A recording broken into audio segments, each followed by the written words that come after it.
As someone who loves investing, the bright green interface of Robinhood, the adrenaline highs and lows of price swings, and the fascination of the GameStop saga, I'd be the first to say that combining the thrill of trading with the mechanics of a video game, where you aren't actually risking your life savings, sounds like a match made in heaven.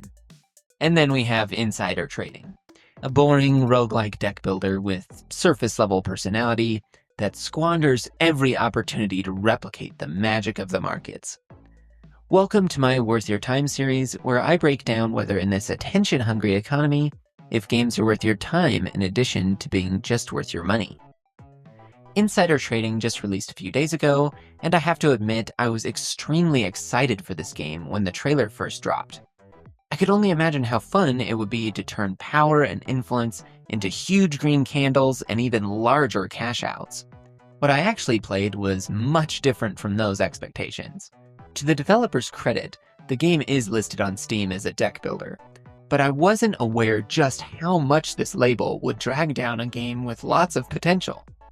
The core gameplay loop of insider trading is much akin to blatantly. In theory, you have a set monetary target you need to reach after a number of rounds. Reach it and you continue, but miss the target and you restart from the beginning. Between rounds, you fill your deck with extra cards you think will synergize with what you currently have, and rely heavily on multipliers to kick your number totals up insanely high. Here is where the similarities come to an end though, as insider trading relies heavily on a few twists to the formula in order to stand out. Twists that misalign incentives and frankly put me to sleep. One of the first things I noticed in insider trading was the shallow tutorial that leaves learning most of the game mechanics to the player as they go. This naturally isn't a bad thing, but normally video games layer on mechanics in a way that experiencing a new one is fun and intuitive, rather than layering on confusion. As a deck builder first and foremost, insider trading will live and die by its card system, and cards seem to fall into only one of two camps. Either they were completely boring and obvious to me, like if I get a card that only triggers in position 1, then I should probably put it in position 1. Wow, I'm Einstein. Or the card abilities are exceptionally difficult to understand in terms of their direct value to the player. There's no room for that fun middle where you can kind of see a card's potential, and you can create some, but not all, logical connections in your head. Those kinds of mechanics spark creativity. Unlike most deck building games, where the player can hover over unknown terms and items to see what the item actually does in a pop-up, here we just have to wing it and experiment. Experimentation is also not bad by default, but it is in this game, where a card's true purpose is only apparent after you connect it with certain other cards to make synergies. Deep modifications that don't seem worth it to just get a feel for a few cards at a time. Getting to that point is a grind, and it's really hard to make the synergies unless you know what cards mean enough to know what to pick. It's like dangling a synergy on a stick. Thus, we end up with either a very simple deck to avoid confusion, relegated to playing the slower younger brother of Bejeweled, or a very disconnected deck where you can only pray that things will make sense eventually. The game asks a lot of the audience, that they continue to play for hours without truly understanding the mechanics that win, in the hopes that everything will just click later. Telling myself, I guess I'll figure it out later if it's important, for the millionth time began to get old, and after 4 hours of slogging around with no sense of logical progression, I had to throw in the towel. Even after winning on my very first attempt, I still had no idea what my deck building goals were and felt no payoff for my win, since it was without really understanding the potential for my deck. The core concept is clear, but the deeper strategy is not. Every day you draw a hand of cards. Depending on what you draw, you either want to shoot for all price up cards and buy the stock beforehand, all price down cards and don't buy anything, or redraw if you've got a roughly even mix of both. You spend tokens moving cards around to maximize either a price up or price down strategy for that day.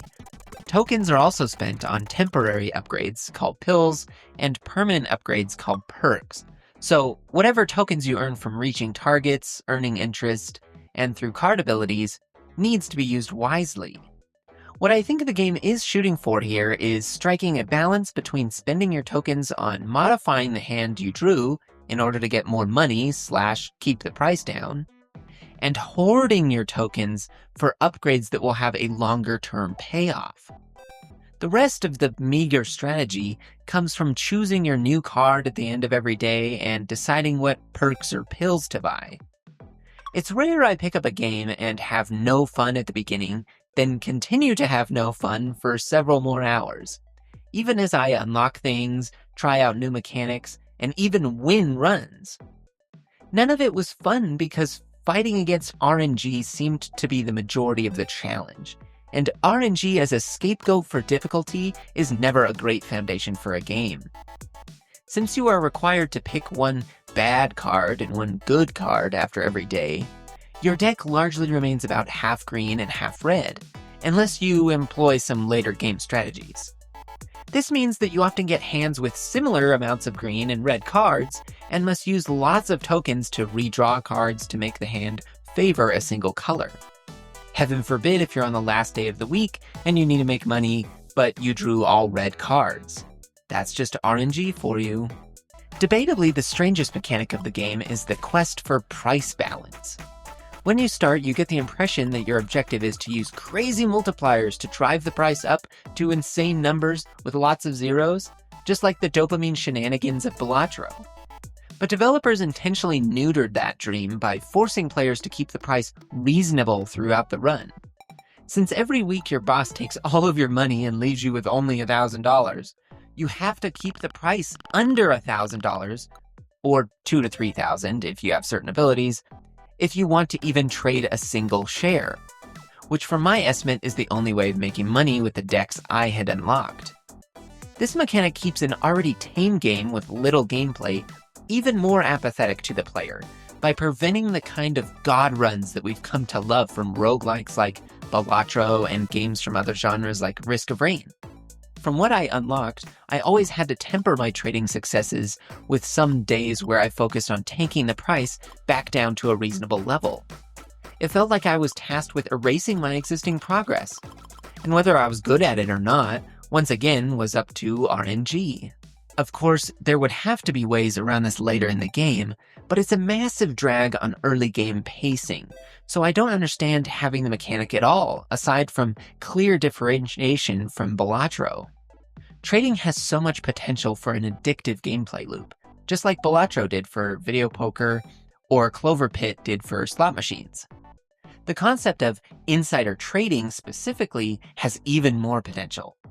But what you do in this game is actually not even insider trading, which consists of buying or selling stocks based on information that you have that others do not. It is not perfectly controlling the prices of stocks like you do in this game. Compared to a game like Space Warlord Organ Trading Simulator, where you are actually trading with real risk, watching the prices and getting caught with the bag, insider trading is a misleading name. It's a shame that this game could honestly replace the stock market lingo and switch out the price chart for something like a character's life bar you would have to manage instead, and it would be the exact same game. Trading is not core to this game's DNA at all, besides the boring decision to trade or don't trade. The rest, the game just does for you. I too like to be a bystander in my game while cards I didn't really choose to play are executed and I just wait to buy the next upgrade from a selection of 3. Wow, strategy! Believe me, several times throughout my stint I thought I was on the cusp of the game just clicking for me and real strategy emerging from the gameplay wasteland I was roaming. But it never happened. And it's not a great ad for a game when someone tells you, just a little bit more and it'll start being fun. There's just not enough player autonomy and connection of success or failure to the player's actions to feel satisfied or engaged while playing. Even when winning, it's really just rearrange cards and buy an upgrade simulator. To top things off, a lack of any story or intrigue behind the blatant price manipulation and lack of meaningful player progress dampened what little I was hoping for at the end of my run. I rarely have had so little to champion in a game, especially when compared to innovative and dopamine thrill rides you could be playing instead. Alongside that company, insider trading feels like an unnecessary clone even a Martha can't love, deserving of nothing more than a 4 out of 10. Thanks for watching, and I hope you all have a bullish day.